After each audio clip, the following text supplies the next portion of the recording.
All right. So have you ever heard that saying, you can't have your cake and eat it too? Well, you know what? They were lying. Oh. See? You can have your cake and eat it too.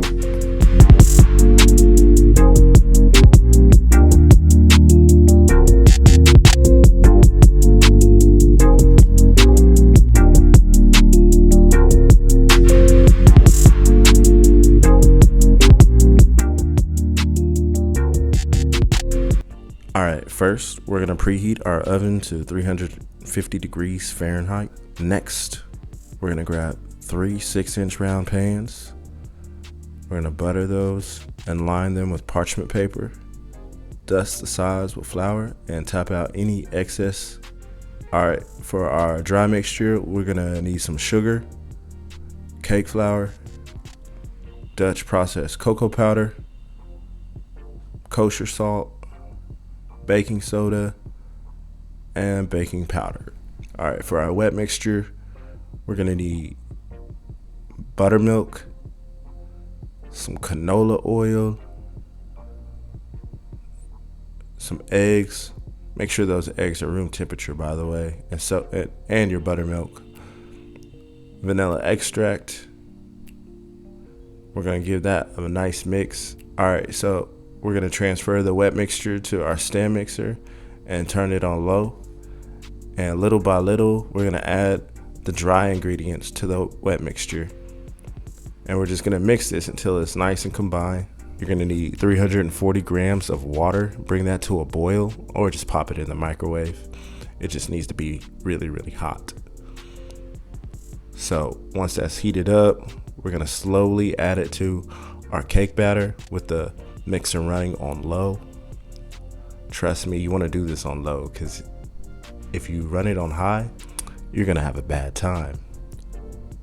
All right, so now we're gonna fill our cake pans up about 3/4 of the way to the top.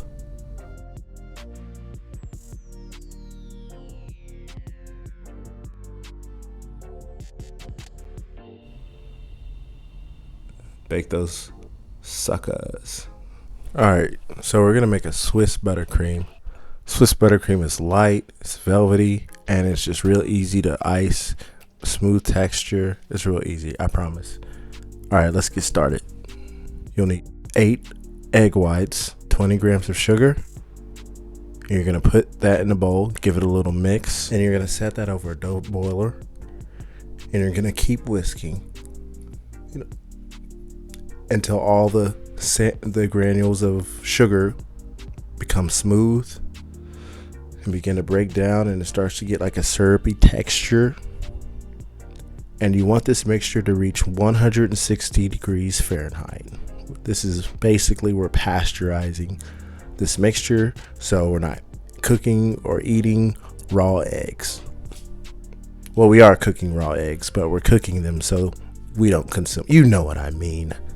So once our mixture has reached 160 degrees Fahrenheit, we're ready to attach it to our KitchenAid mixer, fit it with the whisk attachment, and we're gonna whisk on a high speed for about 10 to 15 minutes. So what we're looking for is medium to firm peaks. And this is gonna take some time and some practice to see what this looks like. But basically, when you're done whisking, it should stand up, and you should almost be able to put the bowl over your head and no meringue should come out. Or just be like, uh-oh. What if it just came down? I'd be like so scared. I'd be mad. Oh, now we're adding our butter. And we're just gonna slowly incorporate it. We want it to emulsify properly. So as you can see, I'm throwing it in there. You don't have to throw it in there. I'm just throwing Kobe, Black Mamba.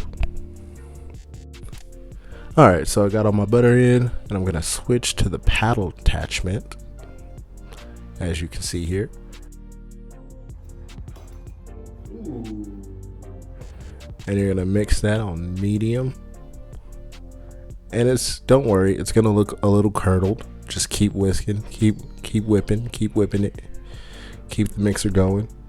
And eventually it's going to come together and you're going to be left with this nice, silky, smooth, buttery buttercream. Buttery buttercream. Buttery buttercream. Say that 5 times as fast as you can. Go. Alright, so real quick, let's make our cookie butter icing.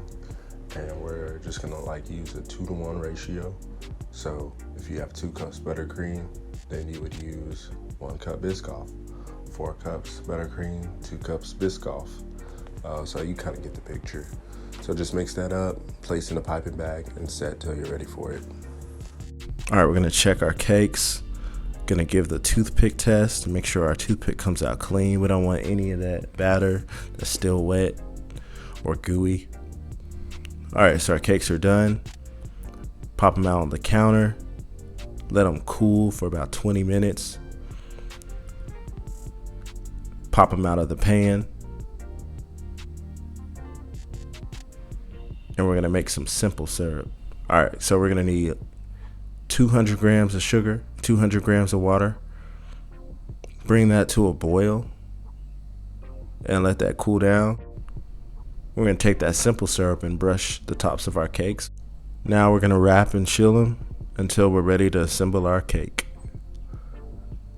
All right, so I know a lot of y'all are intimidated when it comes to stacking cakes or just making like a one-tier cake, but I promise you it's really easy. So the main thing you need is a turntable. If you don't have a cake turntable, you should just stop watching this video real quick and go buy one on Amazon. I mean, they're like 20, 30 bucks. You can even pretend you're a DJ. DJ Aaron. First, you're gonna wanna get some of that non-slip paper and cut some out and set it on top of the turntable. And with your cardboard cake round, you're gonna set it right on top and tape the cardboard cake down. You just don't want it to slide around. We don't want any accidents because anything can go wrong. So we've got our cookie butter already placed in our piping bag.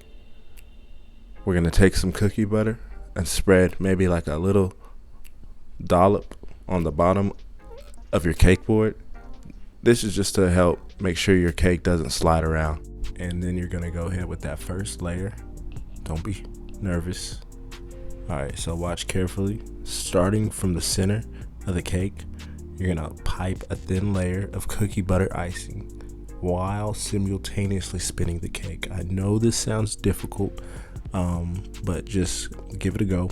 You might surprise yourself. So now you've got a nice thin layer of cookie butter icing. We're gonna place our sliced strawberries right on top, and down goes another layer of cake. And just repeat this until you've got the next layer done, and then we'll be ready to crumb coat. So basically, a crumb coat is just a thin layer of icing that goes on the outside of the cake. It's like the undergarment or the base layer, because this is what's going to help us give us that nice smooth finish when we're ready to decorate. All right, so for the crumb coat, it's really easy, real simple. Just starting at the bottom of the cake with your piping bag and your icing. You're going to gently let some out while spinning, and kind of work your way up to the top. So now we're going to smooth out our crumb coat. I've got a 12 by 6 inch piece of plastic. I got off of eBay. It's just a clear, thin piece of plastic. And I know it's plastic, and I'm sorry to all you tree huggers, but cake is more important. Just saying. So you're going to want to place your cake scraper up against your cake. Make sure it's vertical and you're not leaning in or leaning out of the cake. You want to be going up nice and straight up and down, and gently rotate the cake turntable while smoothing out simultaneously. Just place that in the freezer for about 10 minutes. In the meantime, let's clean up our area, go wash our hands. Yes, I said wash your hands. We're not trying to give nobody coronavirus on this show. Go wash your hands. So once our cake is chilled for about 10 minutes, we'll take it out of the freezer and set it right back on top of our cake turntable. And you can see here I've got a piping bag and this special piping tip. It has teeth on one side and then it's flat on the other. And basically this is going to help us get a nice even coat all the way around.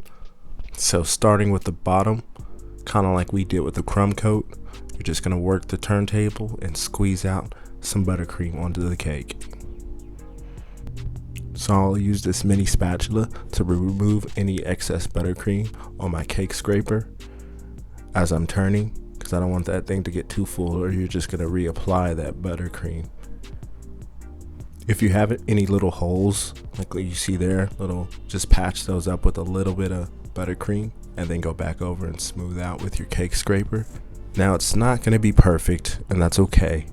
It takes practice and just attention to detail, and you'll get the hang of it the more you do it, like anything else.